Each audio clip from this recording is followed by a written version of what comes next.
Wana Kigoma, ndugu zangu wana Kigoma, kwanza kabisa nimesikitishwa sana baada ya kupata taarifa ya mama ambaye ameibiwa simu.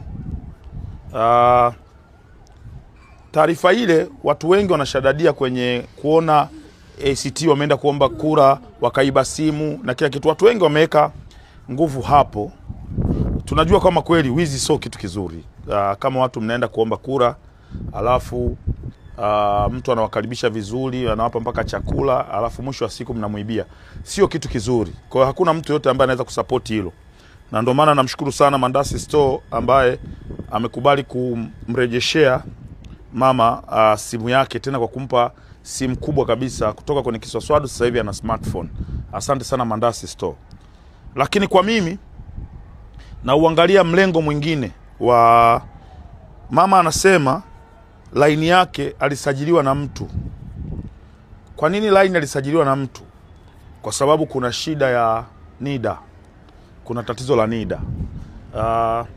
Moja kati ya vitu ambavyo tunavipigania sana katika jimbo la Kigoma mjini ni watu wetu kuonekana sio raia na kukosa baadhi ya vitu ambavyo wanavipata raia wengine.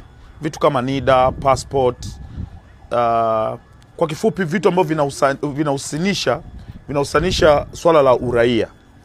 Imekuwa ni tatizo kubwa sana kwa watu wetu wa Kigoma. Kwa hiyo moja kati ya vitu ambavyo tunavipambania ni kuhakikisha watu wetu wanapata NIDA, wanapata document za kuwaonesha wao ni Watanzania. Hiyo ni vitu ambavyo napigania sana. Lakini kingine ni watu wa Kigoma mjini wawe makini sana kipindi hichi ambavyo vyama vinakuja kuomba kura nyumba kwa nyumba. Tunakuja, kuna wengine tunakuja mchana, sometimes wanakuja usiku. It's very dangerous. Lazima uhakikishe huyu mtu ambaye anakuja kuomba kura ni mtu mzuri, ni mtu mwema.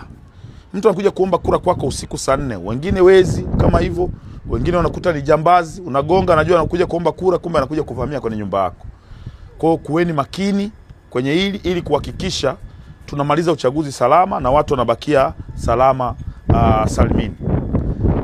Cha mwisho, angalia aina ya viongozi ambao tunapambana nao kwenye uchaguzi huu wa 2025. Mama anaonesha kwamba aliibiwa simu, aligundua ameibiwa simu wakati bado wale watu walioenda kuomba kura wako eneo lile na kiongozi wao, na akaripoti kwamba nimeibiwa simu yangu, na simu yenyewe kiasi chake shilingi 35,000. Lakini angalia mwanasiasa alivyokuwa mtu wa ajabu.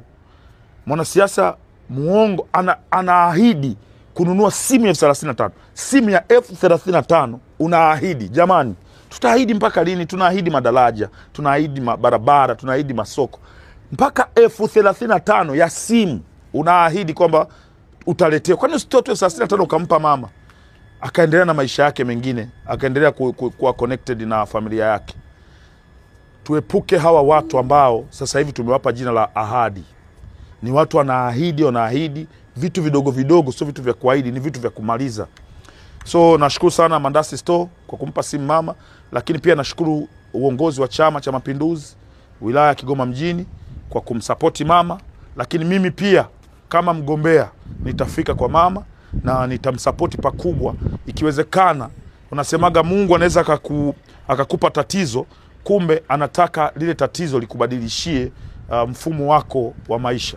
Kwa nitakutana na mama, nataka tumuhamishe sasa kwenye kuuza miogo kwenda kwenye biashara nyingine, au kuiboresha biashara yake hiyo kama anaipenda ya kuuza miogo, aiuze miogo katika level ambayo kiuhalisia atakuwa anapata kipato tofauti na sasa hivi anachokipata. Naitwa Baba P, babake na Levo. Tarehe 12 tutakuwa na mkutano pale Buzebazeba darajani, mkutano ambao tumeupa jina la kumkataa dalali, kataa dalali.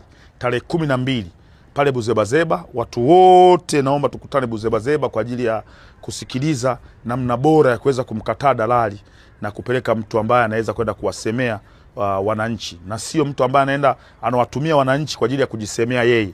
Yeye level ya ubunge ishaonekana kama sio level yake. Kuna level nyingine anataka. Kwa anataka kutumia ubunge kama daraja atutumie watu wa Kigoma kumfikisha yeye katika level yake ambayo anaitaka.